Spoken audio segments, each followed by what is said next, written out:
All right, Robert Warren here, the author of the Bitcoin Miners Almanac, back with another banger. We've been hearing a lot about who is a scammer, who is not a scammer in the mining space, the introduction of Ocean Pool, the disagreements with the guys over at BitX or the Soul Satoshi project, and then additionally, a lot of these conversations around Stratum V2, what works, what doesn't work. Here's what we're going to do. We're going to take it all the way back to brass tacks, because the only way to actually understand what the heck is going on is to go to brass tacks, understand the mining pool, understand how the heck we got here, understand the issues that people are trying to solve for, and then we can actually get a sense of where we are headed and what the heck is going on. So first, let us jump in with a history lesson. Nodes and miners used to be the same thing. They used to be the same thing. They are no longer thought of as the same thing, but they used to be the same thing. Now, why does that matter? Because if you look into the white paper, you will see that there are listed 6 steps to run the network. 1, new transactions are broadcasted to the node. So that's you signing a transaction, submitting it to the mempool, saying, hey, would you please come and mine this into a block? Each node collects new transactions in a block. So it's not happening in a grand mempool. It's happening on every node, or every node runner is doing this. They are broadcasting their transactions to other nodes. They're being aggregated by other nodes. They're collected into a block. And then each of those nodes, those computers, works on finding a proof of work for its block. So what we commonly refer to as a node is actually not what we're referring to here in the white paper. What we're referring to here is a computer, a CPU, that is not only doing the aggregation of all the transactions that are going through, but is also doing the work. They are working on finding a difficult proof of work for its block. And we already talked about the working on the proof of work in the prior video on hashing. Watch that if you haven't seen it. 4, a node finds a proof of work and it broadcasts it to all the nodes. Hey, I fulfilled the difficulty target. Now, check this out. I did it. Look over my work. 5, nodes accept the block only if all transactions in it are valid and not already spent. So it's making sure that we're not doing any sort of double spending or anything finicky. Yes, it is a real block. You did the right thing. Great. 6, you express the acceptance of that block, not by telling the person who submitted that they're a genius, good for you, but by simply accepting it and working on the next block, finding more transactions, going into your mempool, making a template, hashing it, and trying to fulfill the difficulty target. Okay, nodes and miners are the same thing. So what you had back then was essentially all this computers, this network of CPUs that were all talking to each other, gossiping amongst each other, relaying transactions to each other, working on finding a block or fulfilling the proof of work with their own templates on their own CPUs, and telling other people when they successfully achieve that difficult proof of work, and then going on to the next block and going on to the next block. But we have a problem in 2010, and the problem, as you can see on the right-hand side here, is the introduction of GPU mining.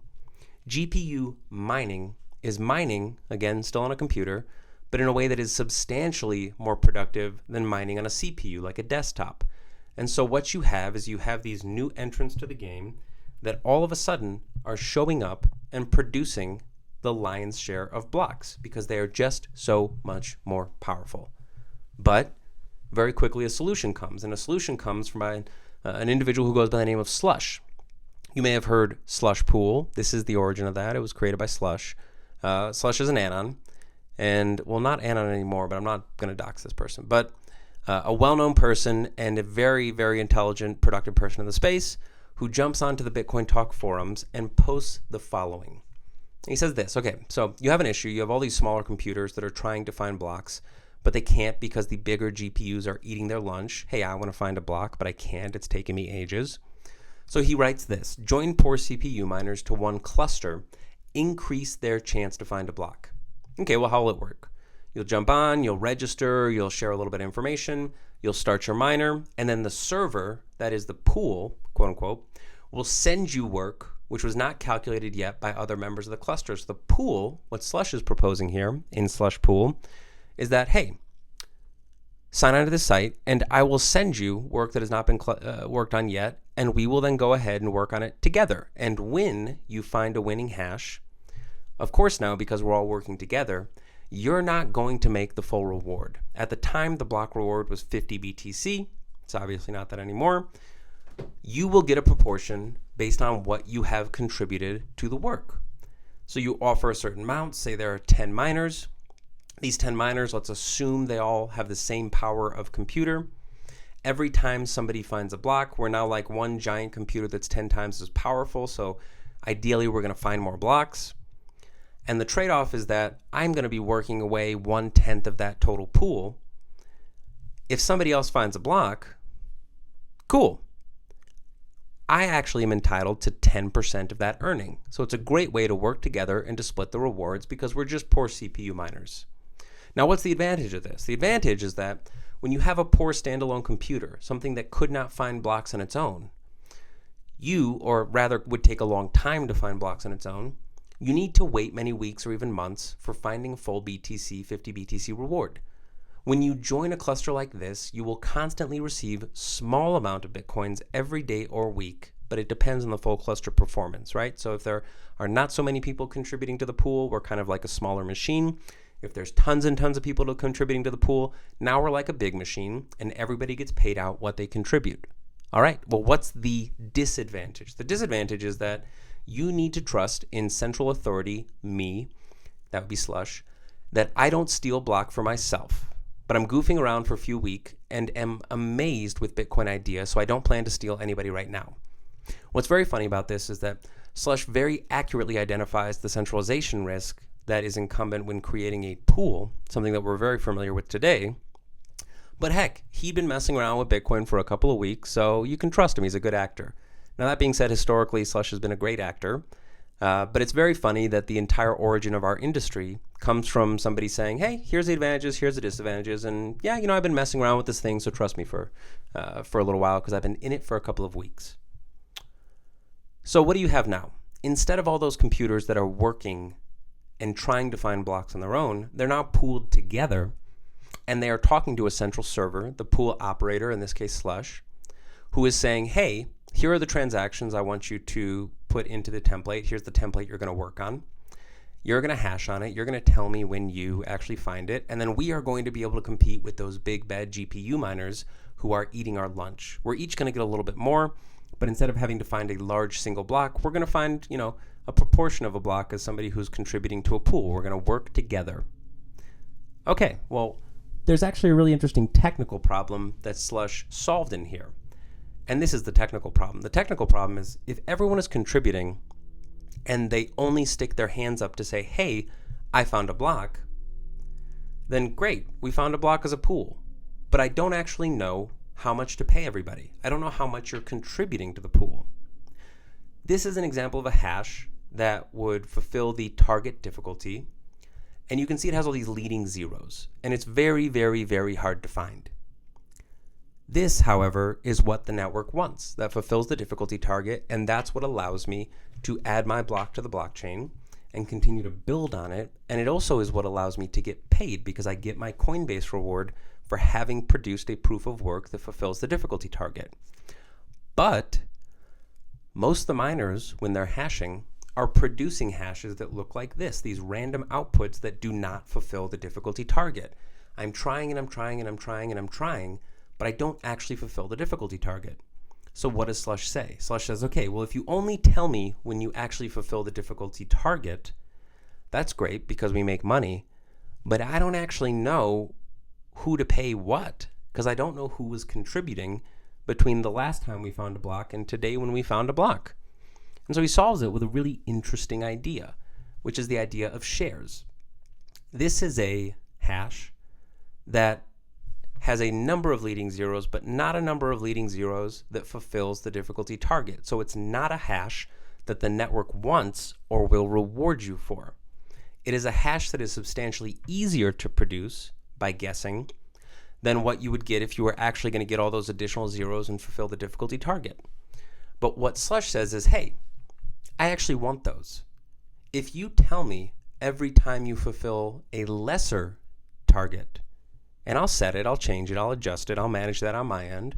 But if you tell me every time that you do something that's easier to do, well, then what I want you to do is tell me about it. And if you tell me about it, you're going to tell me about it a lot more frequently than when you actually find a block.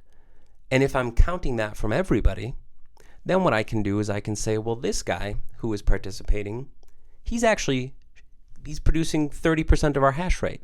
Incredible, because he keeps sending me these lesser proof of works.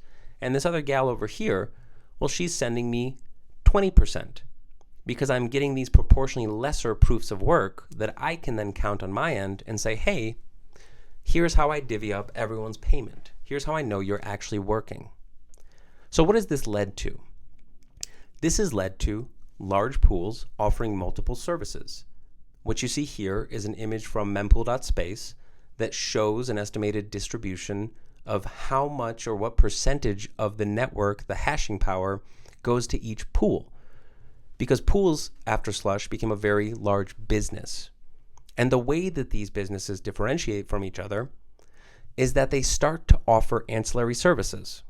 Because if everyone just says, hey, let's work together and we will find blocks together, well, that's very, very easy to kind of race to zero, because if one person is willing to do it for 1%, and if one person is doing it for a 0.5%, or one person is doing it for 0.25%, it very quickly becomes hard to actually staff a team to actually run the pools. The incentive to run a pool kind of goes away. So what do pools do? They start to offer ancillary services. So you can see you have some familiar names here, folks like Luxor, folks like Brains, who are going in and offering additional services through some of their management of farm technology that they produce, some of their firmware that they produce. They go and they say, listen, you can hash on our pool and we'll charge you a lesser fee than these other guys out there.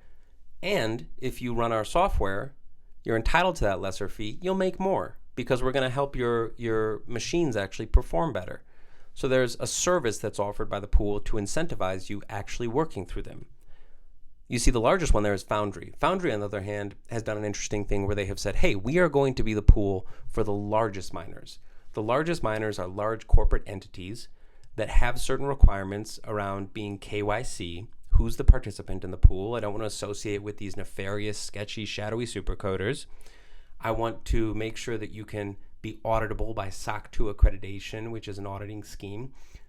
You can account properly, that you can go in and actually prove to us where the numbers come from, because if we're a large publicly traded company, I need those services as an operator. And you can see in their Mara pool. Mara pool is an interesting one because they're a large public operator, but instead of going and getting those services through somebody like a Foundry, they're doing it themselves and running their own pool. So they've said, hey, we have enough hash rate that we don't actually need to work together to improve our cash flow. We're large enough that we're comfortable that we can find blocks and have recurring cash flow. What we're going to do is we're just going to do it ourselves. And so what you have is this issue now. You have this issue between mining, which is an odds game, and business, which is a revenue game, where if you're protecting a network, you want to make sure it's decentralized, that it's permissionless, and the odds game of mining is such that you can perform and you won't always find a block. But if I'm running a bunch of machines, I want to find blocks because I want to get paid. So you have a conflict in the incentives between the business of mining and the network of mining, or what it performs on the Bitcoin network. So the miner, this trade-off that we get when you start to have the introduction of pools, is that the miner becomes what you've often heard referred to as a hasher. There's a typo there, but it should say now does not control the template. Remember, my trade-off by trusting somebody like Slush or somebody like Foundry or somebody like Brains or somebody like Luxor is that I'm going to allow you to fulfill that function of collecting transactions and telling me what to work on. The trade-off is that you're going to now pay me continuously, but what you lose from a network perspective is that me, the individual miner, I don't control the template. I don't control what goes into the actual block and winds up on the blockchain. So, pools improve cash flow, but they introduce a business risk. They actually introduce also a network risk, right? And it's this counterparty risk, which is as follows. This is a business, a Bitcoin mine. They're a large entity. They may carry some debt that they have to pay on a recurring basis. They have a staff that they have to pay for. They have machines that are breaking that need to be repaired and they'd like to have them running. An electric bill that they have to fulfill on some sort of continuous basis. It is a business. They are trying to realize cash flow continuously, and they oftentimes do that by going to a pool and trading off and saying, okay, I'm willing to make the trade-off where you will tell me what to work on because I want to be paid continuously. I want to be paid all the time for my work, or I want to be paid every time we find a block, which may be less frequently. That would be getting into what's called FPPS or PPLNS, these payment schemes that you've probably heard a lot about. But at the end of the day, they all fundamentally serve the same purpose, which is to help the business side of Bitcoin mining by realizing cash flow continuously. This, on the other hand, is a network. This is the Bitcoin network. And so functionally, there may be a broad distribution of these all over the world, but if they're all talking to a foundry or an ant pool or a via BTC to say, hey, tell me what to work on because I would rather get paid more continuously and not take the risk of only finding a block every once in a while, you now have a network risk that is being introduced, and that network risk is the centralization of pools, because each of these pools is acting like a single miner. They don't act like a bunch of individual miners, they act like a single miner. And that single miner with a large percentage of the network could potentially do things like attack the network. Now, that's not particularly likely in my opinion, but they could do less nefarious things that would create issues for the health of the network. So the pro is I get a better payout scheme, but the con is that I don't control my template anymore. I have a risk of censorship. Maybe a pool comes out and says, hey, we're just not going to process transactions that come from this list of addresses anymore. We decided that it's not a good idea for us. That's a censorship risk because now you're causing risk to the people that want to transact on the network, and the miners are the ones who are participating in that. They're allowing it to happen because they gave up this trade-off. You have what are called out-of-band transactions, which would be Steve is a good buddy of the founder of Antpool. Steve, fees are a little bit high. Steve doesn't want to submit his transaction to people's mempools to get scooped up in a block. So Steve just goes straight to Antpool and says, listen, guys, could you, the next time that you find a block, just, hook me up a little bit. I don't want to pay $1,000. I want to pay $500. And the owners of Antpool go, yeah, that's totally cool, man. Like, we're happy to give you some block space. You have out-of-band transactions where you are receiving payment to the pool and the miner is missing out on that. They're not receiving the payment that they would otherwise probably want because they want to make as much as humanly possible. And the last piece is you have low miner visibility into their payout. So it's hard to assay. You have to jump through a lot of hoops, and the fees tend to be higher, right? You have to pay for your pool's security team, you have to pay for their legal team, you have to pay for all these additional parties in this outside business in this fee that you're going to be paying for. But it's a trade-off you make because you want to be paid continuously. So what's the current disagreement? The current disagreement that you hear between the Ocean guys and the SV2 guys and the solo mining guys and the lottery mining guys and the pool guys and the small pool guys and the disagreement fundamentally comes down to the idea that he who controls the template controls some or a large chunk of the counterparty risk. They control the ability to censor what goes on the chain, and they control the ability to centralize what goes on the chain. The largest risk, in my opinion, is likely this censorship risk, that because we all decided to work together, we actually lost the ability to have open and free transactions on the network because our pool provider has said, we don't like these guys anymore. So fundamentally, what does that mean, and why is what Ocean doing so interesting? What they're doing is so interesting is that on the left-hand side, you see what oftentimes pool operators are doing, which is that they say, okay, I'll give you a template to work on. I will manage who gets paid, and I'll take a little fee. I'll take a cut for it. And so you, as this group of hashers, the miners, you're going to do the work. You're going to lease out what you're doing, and we're going to pay you for the work that you do. Well, this creates the risk that we saw on the prior slide with the mempool.space, which is that you wind up with a lot of control over templates coming through large entities. So you have a censorship risk and a centralization risk. What is Ocean doing that's so interesting? What they're doing is they're saying, okay, we are still going to manage the payouts. Okay, so you still have some counterparty risk. But because we're not going to do all this other stuff, we are going to lower the fee that we charge to you. Okay, so theoretically, you're going to save me some money. However, what are you, the hasher, going to do? You're going to work, but now you have this added responsibility where you also can build your own templates. I know they have a bunch of different implementations, but the ideal one for them, from what I understand, is they want you generating your own templates and working on your own templates. So Ocean is going to manage the payouts. They're going to count who's working and make sure everyone is contributing and figure out your final proportion. But you are going to go ahead and actually generate the template yourself. And so what does that do? You drop the counterparty risk substantially because now your pool isn't having to do so much and they're going to charge you less for doing it. They must still manage payouts though. The long run realization of this, and what Ocean I believe is kind of aiming for across the long run, is to slowly realign the incentives between the business and the network of Bitcoin mining. Because as it stands currently, foundries, AMP pools, via BTCs, F2 pools, they control the template. They control the centralization and the censorship risk of what is transacted on the Bitcoin network. They could all collude and say, we are not going to let you participate on the Bitcoin network. And yeah, your transaction might get through, but it might cost more. It might be less likely to be confirmed in the next block. It would create some user issues. So to get around that, Ocean is saying, okay, you're going to build the template. We're only going to manage the payouts. We're going to see who's working, and then you're going to kind of pay out from that perspective. You just have to know who's working. So there's still a risk there, but there is a slow realignment of incentives between the business and the network of Bitcoin mining. All right, that's it. I hope this gives you some perspective into what the current disagreement is between folks that are solo mining, lottery mining, folks that are mining to pools, mining to solo pools, folks that are using Ocean or not doing Ocean. What the heck does a pool do? Is it offering me additional services? To add some clarity to this, fundamentally, what we are concerned with is what is happening for the health of the network and what is happening for the health of the miner.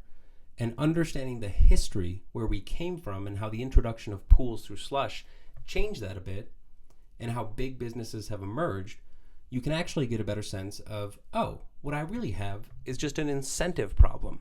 I have miners that are trying to solve a business issue, and by them doing that, they have been asking for things or getting things that aren't necessarily in the best interest of the network because it creates risks when it comes to censorship and centralization. And where we are working towards now, it seems, is that we have the introduction of new participants who have said, we'd really like to preserve this original idea of decentralization of mining proper. And the way to start doing that is to allow the miners or to incentivize the miners to go ahead and control their templates themselves, because you are reducing the risk that is coming to the network. And you are, in some sense, then reducing the counterparty risk that a miner has been willing to deal with because they're getting paid continuously. You're aligning the incentives, or rather realigning the incentives amongst those two participants. The miner who wants to run their business and the network that should remain decentralized and permissionless. And you should not be allowed to just censor somebody and say, I don't want you to spend your money anymore. So that's all. My name is Robert Warren. I'm the author of the Bitcoin Miners Almanac. If you like more of this, tell me what you're into. Tell me if there are parts that are still confusing to you. And we'll be back with more upcoming. But thank you so much, y'all.